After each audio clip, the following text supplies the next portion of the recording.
quand il a récupéré son ballon d'or. Ouais. Il a dormi avec direct. Ousmane, c'est pas quelqu'un qui prépare un discours. Avec son feeling, c'est du Ousmane, quoi. Quand il parle d'Ousmane, de toute façon, à Évreux, dans la ville, tu vois les yeux qui pétillent.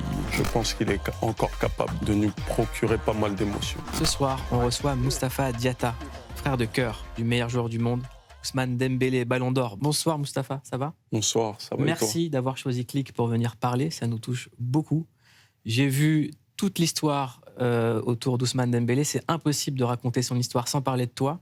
Et c'est ton histoire qui m'intéresse pour raconter la grande histoire, votre histoire d'amitié, ton histoire professionnelle, ce que vous avez vécu, traversé ensemble. Merci de parler chez nous. Le grand public t'a découvert récemment à travers une publicité d'une marque qui équipe Ousmane Dembélé. Cette campagne s'appelle You Got This. On regarde. Ah oui, il est chaud. Ouais, mais il parle trop. Ça me rappelle quelqu'un. Le prince des cités d'Évreux. Les valeurs mentales. Contrôle la balle. Réveillez-vous les gars, mettez de l'intensité, je sais pas.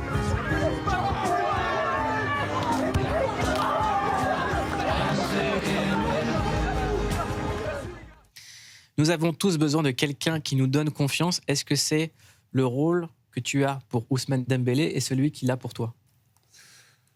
Ouais, je pense que c'est très tôt. C'est un rôle qu'il a eu pour moi et que naturellement j'ai eu pour lui, sans vraiment se rendre compte qu'on avait ce rôle-là en fait. Donc on s'en rend compte avec le temps et avec les années qui passent, mais à la base c'est quelque chose d'assez naturel. Hein. On va raconter votre histoire, on va raconter le temps, les années qui sont passées. Mais il y a 15 jours, Ousmane Dembélé a reçu le Ballon d'Or, la récompense ultime pour un joueur de foot. Et dans le discours, il te remercie. Il dit « Depuis 4-5 ans, on a tout fait, on a tout vécu ensemble. Il m'a suivi partout et jusqu'à la fin, on sera ensemble, lui et moi. Tous les deux, vous étiez très émus. » Et il a versé une larme et tout ce que tu lui as dit, c'est de le chambrer parce qu'il a pleuré. Et donc lui, il pleure et toi, tu le vannes. Non, enfin, je le vanne pas directement parce que, pour le coup, j'ai versé ma larme aussi. Donc, je me suis pas mal fait chambrer aussi. Parce que tu as pleuré. Ouais. C'est pas des choses qu'on a l'habitude de faire. Nous, on pleure pas, nous. Donc, ouais, on s'est fait un peu chambrer. Mais on s'est vite rendu compte qu'il y a pas mal de personnes qui avaient versé leurs larmes aussi. On était d'ailleurs pas mal surpris parce qu'il y a des profils où on se disait que jamais de la vie, ils vont être touchés. Et justement, ces personnes-là ont été aussi dans l'émotion. C'était pas forcément pour le Ballon d'Or en soi, mais c'était plus pour l'histoire, en fait. Moi, j'ai pleuré quand j'ai vu le discours de Ousmane Dembélé. Qu'est-ce qui a touché les gens? Et surtout, toi, qu'est-ce qu'elle racontait, tes larmes? Parce qu'elles viennent de loin. Déjà, c'est directement, tu te replonges dans cette enfance où tu es rempli de rêves et tu le vois aussi afficher ses ambitions. Elle raconte aussi les moments compliqués, les moments où il est où il peut pas exprimer son art. Et ouais, tout ce passage-là, et là, voir cette concrétisation, et ça... Tu vois, c'est fort quand même, parce qu'il vient de loin, il lâche pas. C'est plus pour l'histoire, tu vois. Il était préparé, le discours? Non. Non, pas du tout. Ousmane, c'est pas quelqu'un qui prépare un discours. On en parlait d'ailleurs dans la semaine. On lui demandait s'il avait... on savait qu'il n'allait pas préparer de discours, mais au moins s'il avait... une ligne directrice, mais il nous a dit que non. Il nous a dit que non, que si ça arrivait, il allait faire au feeling et dire simplement ce qu'il avait sur le cœur. C'était pour pas se porter le mauvais œil? Pas pour se porter le mauvais œil, mais surtout, je pense que c'est surtout pour faire comme d'habitude. C'est-à-dire? C'est dans l'authenticité, dans le feeling sur le moment. Ouais, avec son feeling, c'est du Ousmane, quoi. Vous venez tous les deux du même quartier, à Évreux. Et j'aimerais qu'on regarde la réaction des jeunes du club où Ousmane et toi, vous avez été formés. Et après, on va raconter votre histoire. Ok. Dembélé.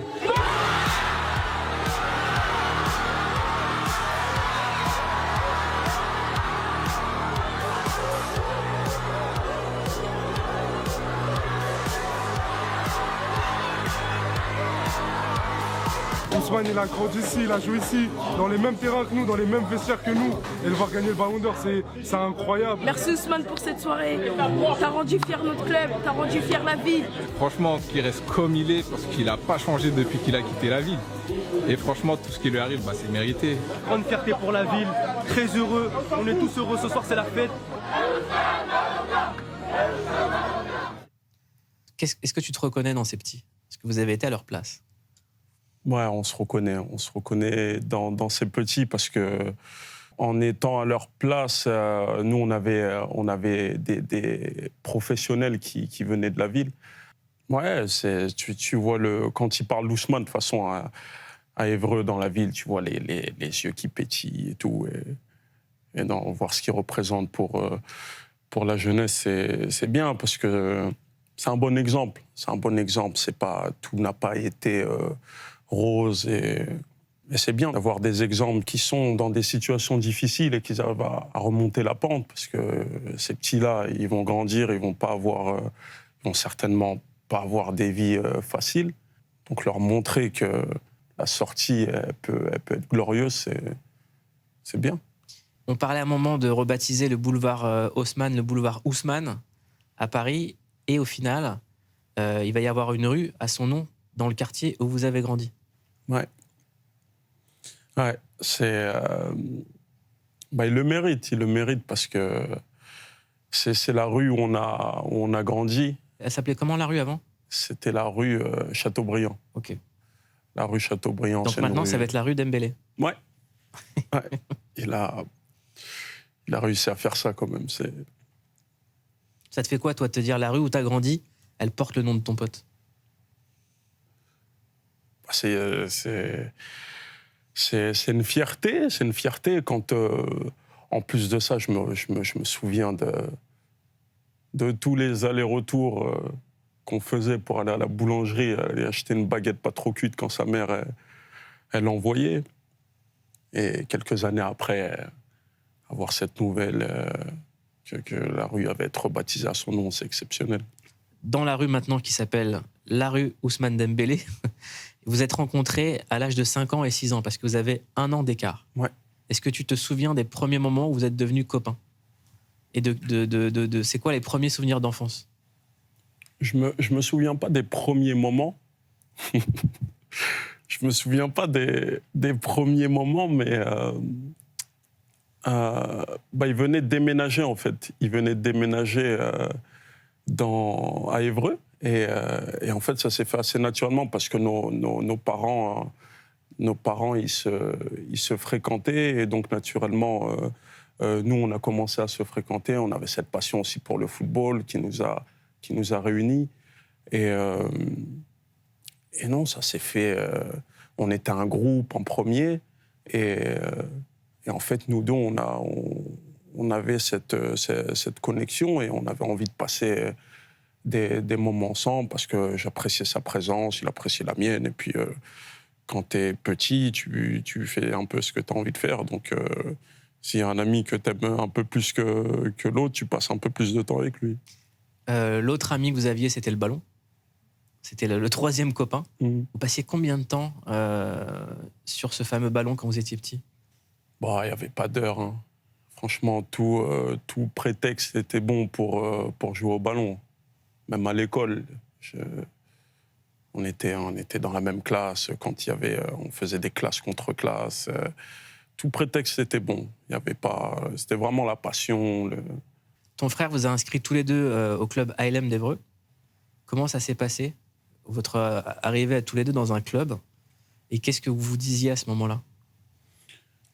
Ça s'est bien passé parce qu'en plus de ça, on retrouvait pas mal d'amis du quartier qui étaient déjà inscrits.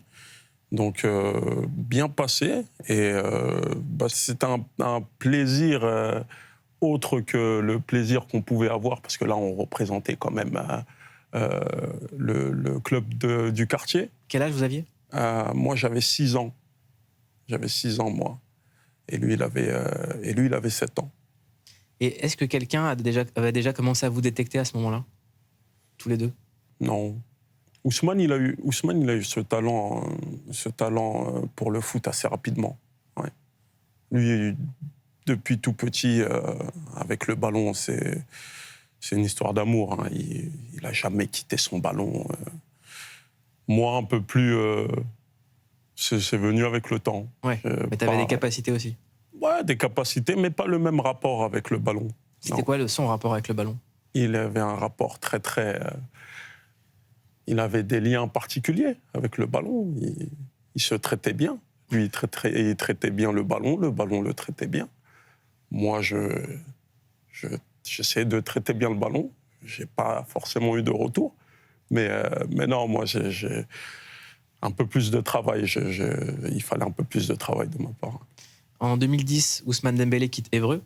Il intègre le centre de formation du Stade Rennais. Toi, tu restes à Évreux, mais vous restez quand même très proches.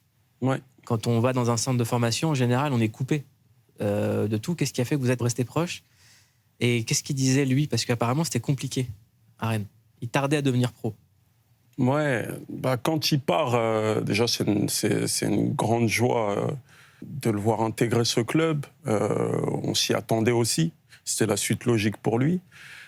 Et on a gardé des liens parce que pour nous, c'était important de se donner des nouvelles, etc. Toi, t'es pas loin. T'es pris à Caen, centre de formation. Donc, est-ce que toi, tu commences aussi à rêver à un avenir professionnel à ce moment-là ?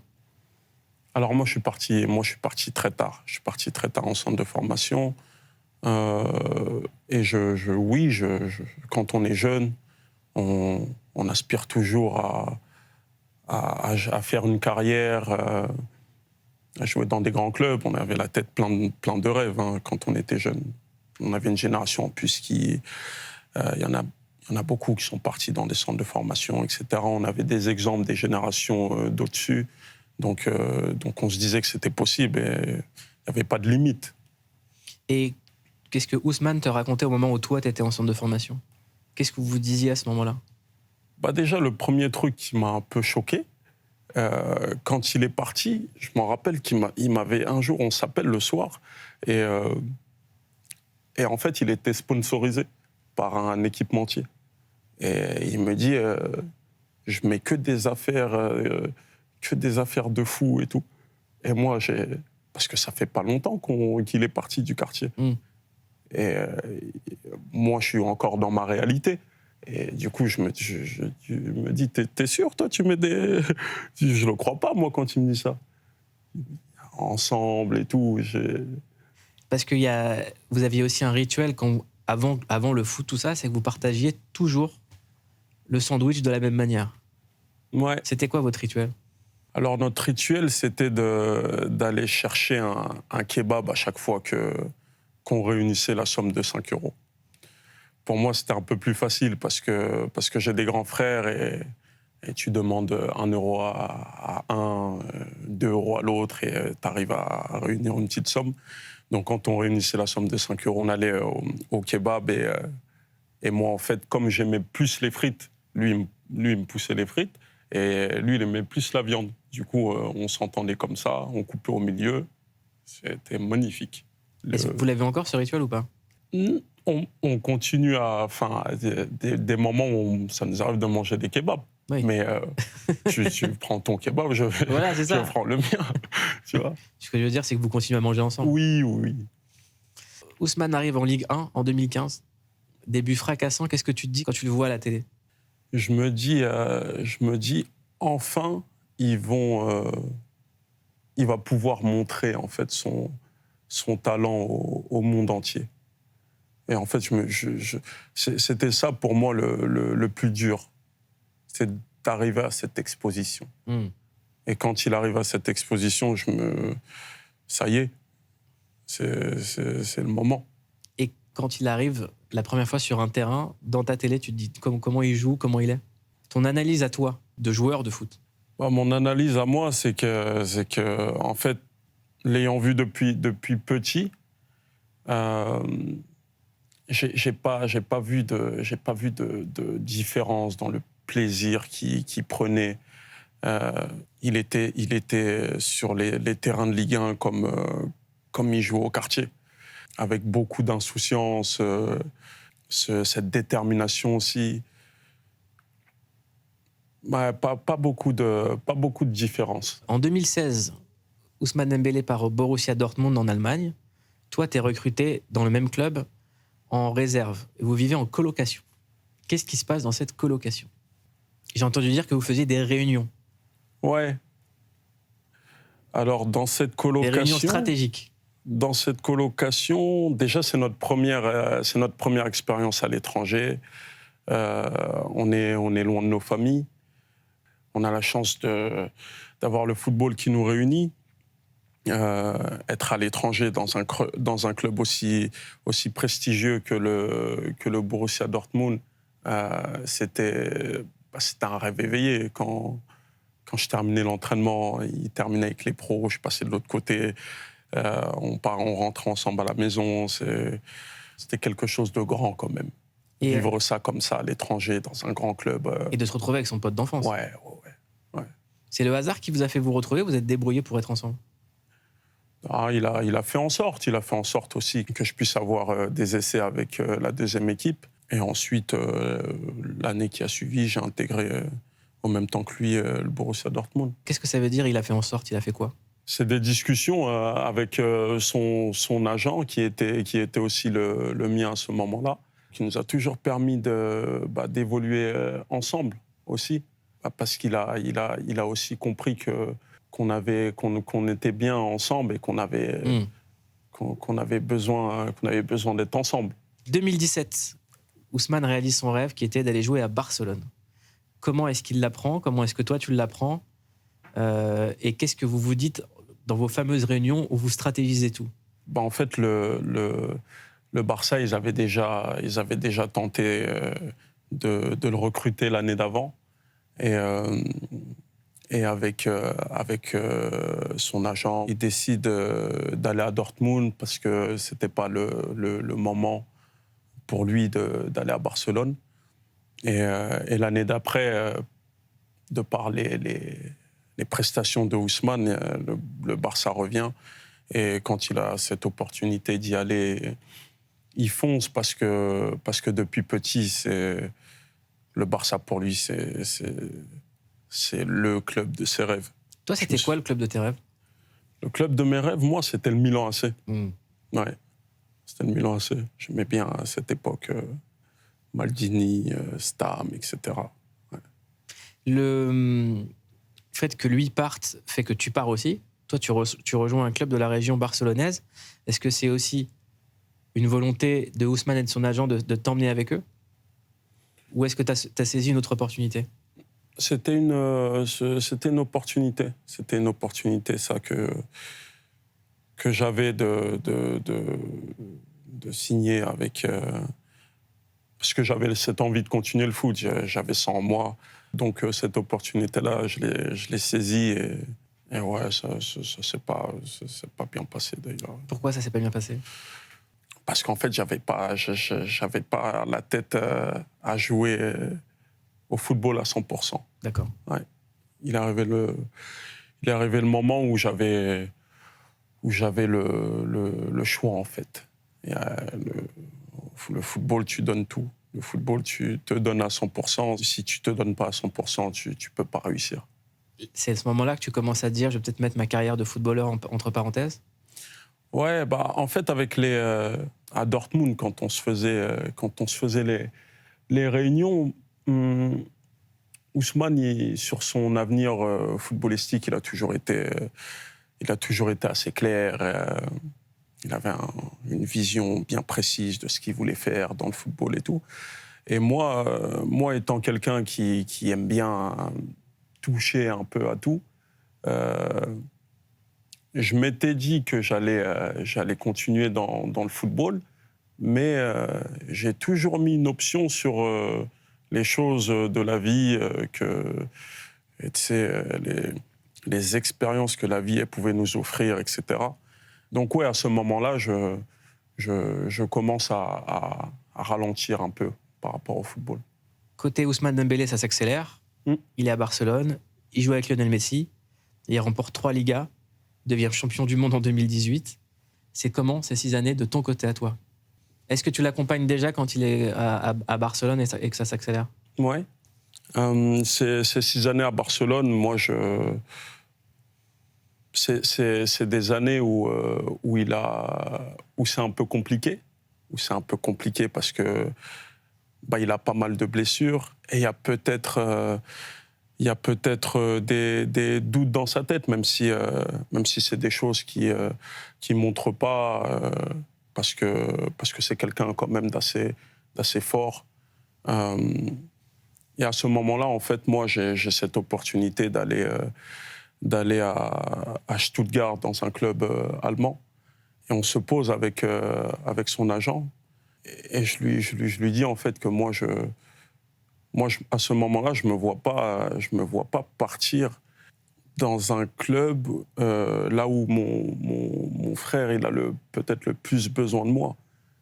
Tu sentais qu'il avait besoin d'être avec quelqu'un? Oui, je pensais qu'il avait besoin d'être avec quelqu'un, mais d'être avec toi. Ouais, je voulais en tout cas lui apporter mon soutien parce que c'est des moments compliqués et surtout dans les moments compliqués, c'est là où on doit être présent. C'était quoi ces moments compliqués? Les moments compliqués, c'est les blessures, c'est ces choses qui se racontent sur lui, qui mange mal, etc. Des choses qui sont dites pour éventuellement justifier le fait qu'il se blesse. Mais dans ces moments-là, en fait, il a tellement une grande personnalité. Il a tellement une grande personnalité qu'il y a très peu de choses qui le touchent au final. Parce que c'est facile maintenant de le dire, on y a toujours cru. Mais j'imagine que quand on est jeune, comme vous à cette époque-là, qu'on est dans un club comme à Barcelone, avec un football où la pression médiatique elle est multipliée par 10, où le moindre fait et geste est scruté, et qu'on se blesse et qu'on a des moments difficiles, on peut imaginer les portes se refermer. Ouais, c'est clair. Barcelone... Le slogan de Barcelone, c'est plus qu'un club. Et quand tu es à l'intérieur, en fait, tu te rends compte de ce qu'il représente. L'impact de Barcelone à travers le monde, c'est exceptionnel. Et quand ça se passe pas bien, en fait, ça se passe pas bien. Et c'est... tout le monde, dans le monde entier, tout le monde sait que ça se passe pas bien. Et vous deux, comment vous teniez? Comment vous teniez? La chance qu'on a, en fait, c'est que on prend beaucoup de hauteur par rapport à ce monde-là, par rapport au monde du football, la fame, etc. Ousmane, c'est quelqu'un qui est pas trop attaché à la célébrité, pas trop se mettre en avant pour rien du tout. Donc le fait d'avoir ces personnalités-là, je pense que ça aide dans le bien comme dans le mal. Quand ça se passe mal, tu penses pas que c'est la fin du monde, et quand ça se passe bien, tu penses pas que tu es devenu un homme d'exception, tu vois. En tout cas, tous les deux à Barcelone, vous faisiez des allers-retours en voiture pour aller à Paris, pour aller faire un tour à Évreux, et il y avait une playlist. J'ai réussi à mettre la main sur la playlist. Tu me dis si vous écoutiez vraiment ça. J'ai vu qu'il y avait Blasé de Niro, Avant de partir de Niro, mais également Grégoire, Toi plus moi. Toi plus moi.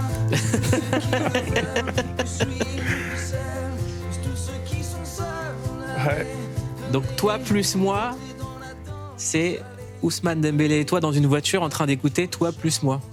Ouais. C'était quoi ces petits trajets? Ouais, des petits trajets sympathiques avec Barcelone-Paris, tu passes par les Pyrénées un peu, le paysage, il est bon. Toujours eu ce petit goût pour la musique, la variété française, comme le rap, toujours eu une ouverture d'esprit. Et en fait, la musique, à partir du moment où ton oreille, tu es sensible à un genre, tu l'aimes et puis c'est tout. Tu n'as pas besoin d'appartenir à un clan pour aimer une musique. Morceau que Ousmane Dembélé adore et qui résonne avec toi, c'est Les Comédiens. Charles Aznavour. Viens voir les comédiens, voir les musiciens, voir les magiciens qui arrivent. Viens voir les comédiens, voir les musiciens, voir les magiciens qui arrivent. Les comédiens. Et en fait, Comédien, c'est ta nouvelle vie. Depuis quelque temps, tu es au laboratoire de l'acteur. Exactement. J'ai intégré le laboratoire de l'acteur depuis l'année dernière. En fait, c'est quelque chose que j'ai toujours eu dans ma tête. Et de par la trajectoire de la vie, j'ai pas forcément eu l'occasion de vraiment m'impliquer. Mais en revenant à Paris, en ayant des écoles à proximité, je me suis dit, en fait, il faut que j'enlève ça de ma tête. Parce que pour moi, c'est important ça a toujours été important de me faire en tant que personne aussi pour évoluer. Et est-ce que le soutien, il marche dans les deux sens? Est-ce que Ousmane te soutient aussi dans cette démarche de vouloir être comédien? Ouais, il me soutient. Il me soutient parce que... Comment il te motive? Parce que c'est pas pareil de motiver un joueur de foot et un comédien. Il me motive, il me met la pression. Il me dit que maintenant que... lui, il a fait son job de son côté, il est ballon d'or. Et des fois, quand il m'appelle après les cours, parce que je dois laisser mon téléphone en sourdine, il me dit « J'ai pas réussi à t'avoir, tu fais quoi ?» Je lui dis « J'étais en cours, moi. » Il dit « T'as vraiment intérêt de nous ramener à Cannes. Parce que si tu fais tout ça et tu ne le ramènes pas à Cannes, c'est... » Et ouais, non, il sait que pour moi, c'est important de me faire. C'est mon échappatoire, en fait. C'est mon truc à moi, c'est mon truc pour moi. Et d'avoir son soutien dans ça, pour moi, ouais, c'est important. Écoute, j'ai une annonce à te faire. J'ai une surprise. Oula.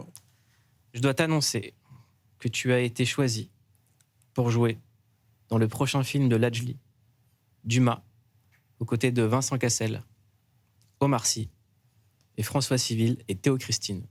Et d'autres rôles qu'on ne peut pas révéler pour l'instant. Pour l'instant, les rôles féminins sont secrets. Voilà. Je suis chargé de te l'annoncer. D'accord. D'accord. Tu vois Après les larmes du Ballon d'Or, on les a encore. Non, on va pas faire que de pleurer quand même. C'est une bonne nouvelle. Être aux côtés de ces grands noms, c'est exceptionnel. J'ai intérêt de bien travailler, hein, parce qu'ils en ont. Et je tiens à le dire, tu le savais pas? Ah non, je savais pas du tout ça, par contre. Je savais pas du tout. Voilà, c'est le réalisateur qui m'a dit de te l'annoncer, donc c'est fait. Vous vous débrouillez, je suis pas ton agent. Ousmane Dembélé a reçu le Ballon d'Or, la récompense ultime. Il est où le Ballon d'Or maintenant? Je sais pas où il est actuellement, mais ce qui est sûr, c'est qu'il est auprès de lui. Il l'a caché? Non, il l'a pas caché, mais il ne le lâche pas. Ouais. Il dort avec, comme ça? La première nuit, il a dormi avec. Quoi? Quand il a récupéré son Ballon d'Or? Ouais. Il a dormi avec direct. Oui. Ousmane, maintenant qu'il a le Ballon d'Or, ça s'arrête pas là? Ah non, j'espère bien que ça s'arrête pas là. C'est quoi les prochains objectifs? Qu'est-ce qu'il a en tête? Qu'est-ce que vous avez en tête? Et où est-ce que tu penses que ça va aller? Moi, je pense qu'il est encore capable de nous procurer pas mal d'émotions. Ouais. Mais encore. Parce que son talent, il mérite de donner encore plus d'émotions. qu'est-ce qu'il va faire concrètement, je ne sais pas. Il y a la Coupe du Monde. Je souhaite le meilleur avec ces compétitions qui arrivent, la Coupe du Monde, la Ligue des Champions encore cette année. Ils ont Tu penses une que le équipe PSG peut la regagner ? Ils ont une équipe qui est capable de faire de grandes choses sur les 5 prochaines années. Ils ont une équipe qui est très jeune, une mentalité bien ancrée. Donc, après, la Ligue des Champions, c'est une affaire de détails. Mais aujourd'hui, on se doit de croire en ce collectif. Hein. Ils nous font quand même plaisir. Qu'est-ce qu'il a de plus que les autres ? Je ne sais pas s'ils ont quelque chose en plus que les autres, mais en tout cas, ce qui est sûr, c'est qu'ils ont une bonne mentalité, qui se battent les uns pour les autres et qu'ils ont envie de faire l'histoire et d'être des champions. Comme Ousmane l'a dit récemment, un champion, c'est quelqu'un qui est capable de gagner plusieurs fois. Et ils sont vraiment dans cette mentalité. Tu penses qu'il lui faut combien de temps pour être à nouveau sur pied ? Moi, je ne sais pas du tout. Je souhaite qu'il prenne son temps parce que c'est une année qui est quand même importante. Donc l'objectif, c'est de revenir doucement, mais de revenir bien. C'est ça que j'aimerais comprendre, en fait, que nous, on ne sait pas quand un joueur est blessé. Est-ce qu'il y a une pression pour qu'il revienne vite jouer parce que la cadence des matchs, elle est infernale et que les enjeux, ils sont grands, ou les clubs disent, voilà, la priorité, c'est que tu reviennes au bon moment, dans la meilleure forme possible, quel que soit le temps que ça prend. Le plus important, c'est que quand le joueur y revienne, qu'il ait moins de risques de se refaire mal. Parce que s'il se refait mal, ça fait de l'indisponibilité pour lui et pour le club. Du coup, pour des joueurs importants comme Ousmane, on préfère quand même qu'il soit bien et pour un long moment. Merci Mustapha. On te souhaite une immense carrière de comédien. Encore félicitations pour ce que vous avez fait ensemble, Ousmane et toi, parce que je sais que c'est un travail d'équipe et que vous êtes deux frères et qu'on est tous très très fiers de cette aventure.